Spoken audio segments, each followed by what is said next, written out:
साथियों नमस्कार, स्वागत है आप सभी का आपके अपने YouTube प्लेटफॉर्म पर। उत्तर प्रदेश एडेड माध्यमिक विद्यालयों में आप सभी को पता है कि लंबे समय से ये चर्चा चल रही है कि भर्ती की प्रक्रिया प्रारंभ होने वाली है और चरणबद्ध तरीके से जो खबरें आई हैं, पोर्टल का बनना, पोर्टल का परीक्षण होना और उस पर नियुक्तियों की मात्रा, नियुक्तियों की संख्या की बातें लगातार मैं अपडेट आपको चैनल के माध्यम से देता रहा हूं, वीडियो बना करके।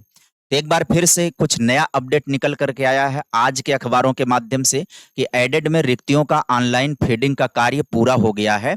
अब जो पद पहले बताए जा रहे थे, उस पद की संख्या में बढ़ोतरी बताई जा रही है। फिलहाल अभी इसकी समीक्षा अभी भी चल रही है।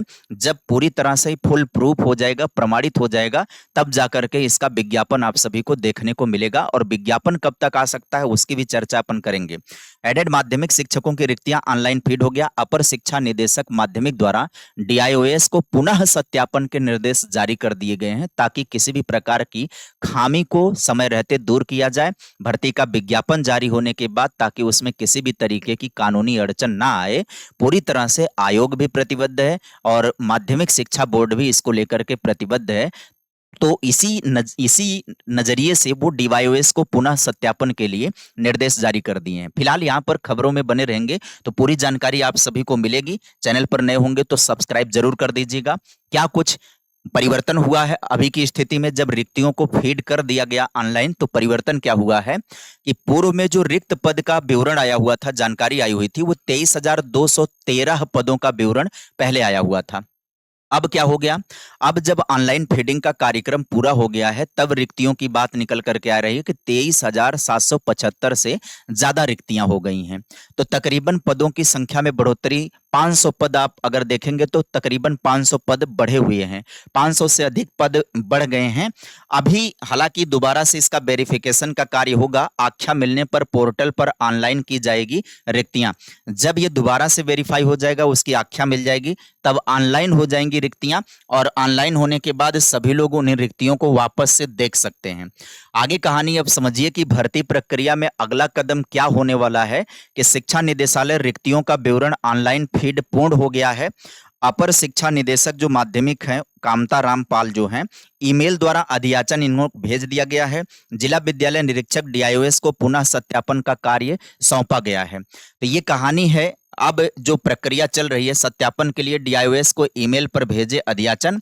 अब भेजने के उन्होंने निर्देश दे दिया कि मंडलों के जनपदों को अधियाचन भी भेज दिया गया है। उत्तर प्रदेश शिक्षा सेवा चयन आयोग का ई अधियाचन पोर्टल क्रियाशील हो जाने के बाद विभागों के द्वारा रिक्तियों का विवरण आपको ऑनलाइन देखा जा सकता है। ये पुनः सत्यापन करने की आवश्यकता क्यों पड़ रही है, तो त्रुटियों को सुधारने और प्रक्रिया को निर्बाध बनाने का प्रयास किया जा रहा है ताकि किसी भी तरीके से भर्ती में कोई व्यवधान ना आए, कानूनी अड़चन ना आए, कोर्ट केस से बचाव हो जाए, ताकि भर्ती प्रक्रिया शुरू होने पर प्रकरण कोर्ट में जाकर के ना अटक जाए।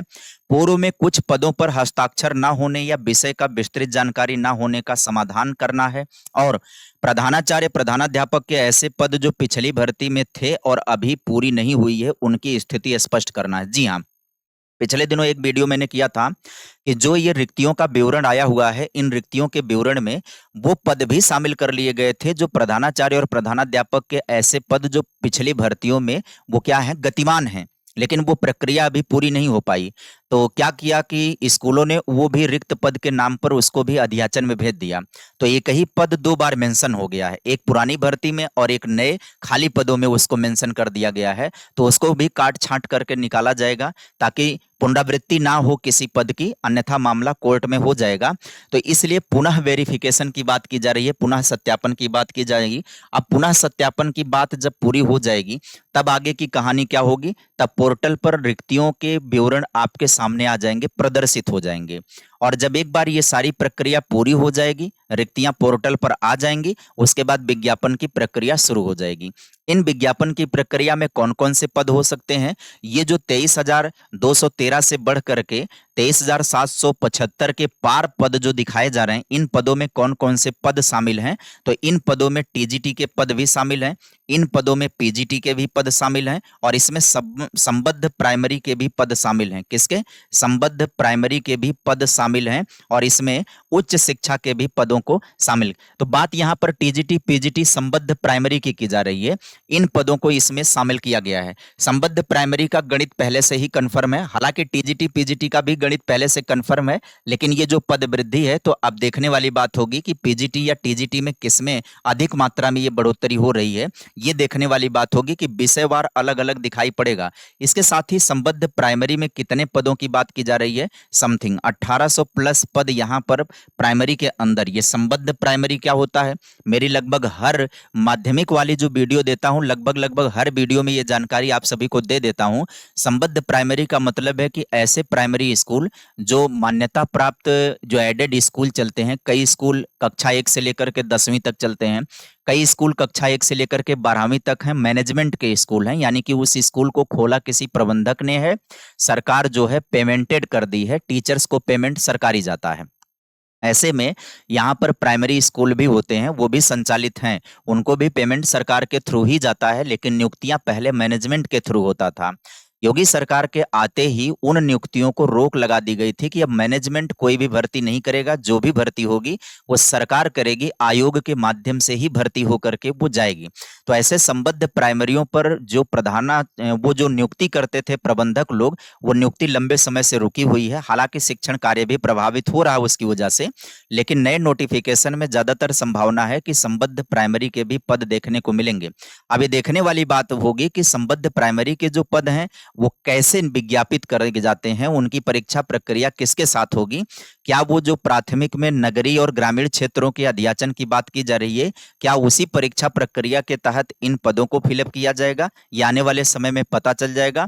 और ये सब से पर्दा कब तक उठ जाएगा, ये प्रक्रियाएं कब तक हो जाएंगी? तो पुराना जो टीजीटी पीजीटी का एग्जाम अभी हाल फिलहाल में समाप्त हुआ है, जो 2022 के विज्ञापित पद रहे हैं, उनकी प्रक्रिया में बात ये आ रही है कि उन प्रक्रिया को जुलाई के पहले हफ्ते में कंप्लीट कर लिया जाएगा। मतलब कि 8 जुलाई से लेकर के 10 जुलाई तक, 12 जुलाई तक ये प्रक्रिया कंप्लीट कर लेने के लिए आयोग प्रतिबद्ध है कि इंटरव्यू भी समाप्त हो जाएगा, तब तक पीजीटी का और टीजीटी का मूल्यांकन का कार्य भी समाप्त हो जाएगा।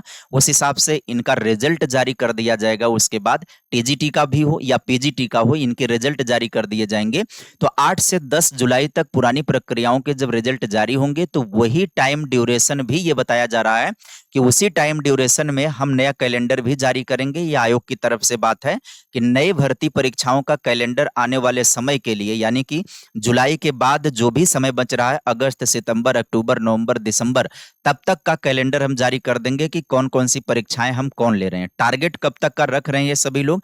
ये टारगेट अपना सेट कर रहे हैं कि नवंबर दिसंबर तक हर हाल में हम नई भर्तियों की जो परीक्षाएं होंगी उनको हम संपन्न कर लेंगे। तो नवंबर दिसंबर तक की ये प्रक्रियाएं समाप्त करने की दिशा में कदम उठाया जा रहा है।